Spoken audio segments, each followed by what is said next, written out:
ಚಿತ್ರದುರ್ಗ ಜಿಲ್ಲೆ ಹಿರಿಯೂರು ಪಟ್ಟಣದಲ್ಲಿ ಕಾಂಗ್ರೆಸ್ ಮುಖಂಡನ ಮೇಲೆ ಪಿಎಸ್ಐ ಹಲ್ಲೆ ನಡೆಸಿದರೆಂಬ ಆರೋಪ ಕೇಳಿಬಂದಿದ್ದು, ರಾಜಕೀಯ ಹಾಗೂ ಸಾರ್ವಜನಿಕ ವಲಯದಲ್ಲಿ ಚರ್ಚೆಗೆ ಗ್ರಾಸವಾಗಿದೆ. ಆರೋಪದ ಪ್ರಕಾರ ಪಿಎಸ್ಐ ಮಹೇಶ್ ಗೌಡ ಅವರು ದರ್ಪ ಮತ್ತು ಮದ್ಯಪಾನದ ಅಮಲಿನಲ್ಲಿ ಕಾಂಗ್ರೆಸ್ ಮುಖಂಡ ಮಂಜಣ್ಣ ಅವರನ್ನು ಎದೆ ಹಾಗೂ ಬೆನ್ನುಭಾಗಕ್ಕೆ ಹೊಡೆದಿದ್ದಾರೆ ಎಂದು ಹೇಳಲಾಗಿದೆ. ಮರಳಿನ ಟಿಪ್ಪರ್ ವಿಚಾರವಾಗಿ ವಾಗ್ವಾದ ನಡೆದ ವೇಳೆ ಈ ಘಟನೆ ಸಂಭವಿಸಿದೆ ಎಂದು ಮಂಜಣ್ಣ ಆರೋಪಿಸಿದ್ದಾರೆ. ಘಟನೆಯ ನಂತರ ಮಂಜಣ್ಣ ಅವರು ಕಣ್ಣೀರಿನಿಂದ ತಮ್ಮ ನೋವನ್ನು ಹೊರಹಾಕಿದರೆಂಬ ಮಾಹಿತಿ ಲಭ್ಯವಾಗಿದೆ. ಸ್ಥಳೀಯ ಕಾಂಗ್ರೆಸ್ ಕಾರ್ಯಕರ್ತರು ಘಟನೆಯನ್ನು ತೀವ್ರವಾಗಿ ಖಂಡಿಸಿ ಸಂಬಂಧಪಟ್ಟ ಅಧಿಕಾರಿಗಳ ವಿರುದ್ಧ ಕಾನೂನು ಕ್ರಮ ಕೈಗೊಳ್ಳುವಂತೆ ಆಗ್ರಹಿಸಿದ್ದಾರೆ. ಪೊಲೀಸ್ ಇಲಾಖೆ ಈ ಕುರಿತು ತನಿಖೆ ನಡೆಸುತ್ತಿದೆ ಎಂದು ತಿಳಿದುಬಂದಿದೆ.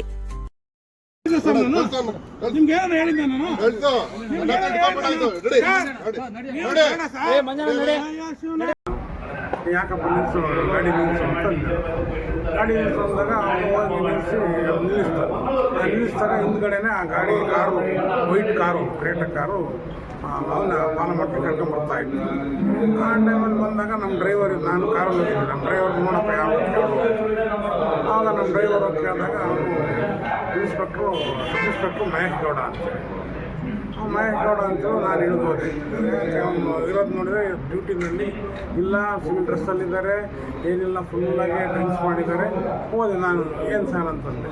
ಏನು ಸರ್ ಅಂದಾಗ ಸ್ಟೇಷನ್ ಹತ್ರ ಬಂದು ಮಾತಾಡೋದು. ಅವಾಗ ನಾವು ಅಲ್ಲಿ ಹೋಗಿ ಮಾತಾಡಿದಾಗ ನೋಡಿದಾಗಲೇ ಅವ್ನು ಮಹೇಶ್ ಗೌಡ ಅಂತ ನಮಗೆ ಗೊತ್ತಾಗಿತ್ತು. ಅಲ್ಲಿವರೆಗೂ ನಮಗೆ ಯಾರೋ ಡಕಾಯಿತರು ಏನೋ ಕಾರನ್ನ ಬಂದುಬಿಟ್ಟಿದ್ದಾರೆ, ಡಕಾಯಿತರು ಯಾರು ಏನು ಅಂತ ನಮಗೆ ಗೊತ್ತಿಲ್ಲ, ಹುಡುಗರಿಗೂ ಗೊತ್ತಿಲ್ಲ. ಕಾರಲ್ಲಿ ಬಂದಿರೋದು, ಸಿವಿಲ್ ಡ್ರೆಸ್ಸಲ್ಲಿ ಬಂದಿತ್ತು, ಜೀಪು ಇಲ್ಲ, ಕಾರು ಇಲ್ಲ, ಇದು ಪೊಲೀಸ್ ಡಿಪಾರ್ಟ್ಮೆಂಟಿಂದ ಏನೇನಿಲ್ಲ. ನಾವು ಯಾರೋ ಏನು ತಿಳ್ಕೊಂಡು ಏನೋ ಡಕಾಯಿತ ಇರಬೇಕು, ಯಾರೋ ಬಂದು ನಮ್ಮ ಯೋಜನೆ ಮಾಡೋಕ್ಕೆ ಬಂದಿದ್ದಾರೆ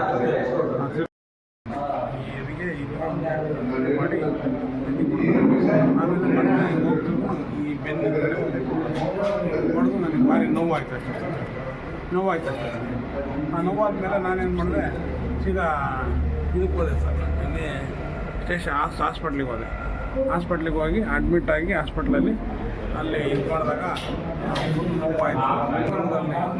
ಎಕ್ಸ್ರಾ ಮಾಡಿ ಸ್ಕ್ಯಾನಿಂಗ್ ಎಕ್ಸ್ರಾ ಮಾಡಿದಾಗ 2 ಬೋನ್ಸ್ ಕಟ್ಟಾಗಿತ್ತು ಅಂತೇಳಿ ಭಾರಿ ನೋವಾಯಿತು. ನಮಗೆ ಭಾರಿ ಅನ್ಯಾಯ ಆಗಿದೆ. ವರದಿ ಪ್ರೇಮ್. ನಮ್ಮ ಚಾನಲ್ ಅನ್ನು ಫಾಲೋ ಮಾಡಿ, ಸುದ್ದಿ ಶೇರ್ ಮಾಡಿ, ಸಬ್ಸ್ಕ್ರೈಬ್ ಹಾಗೂ ಲೈಕ್ ಮಾಡಲು ಮರೆಯದಿರಿ. ಸಿ ಟೌನ್ ನ್ಯೂಸ್ ಧನ್ಯವಾದಗಳು.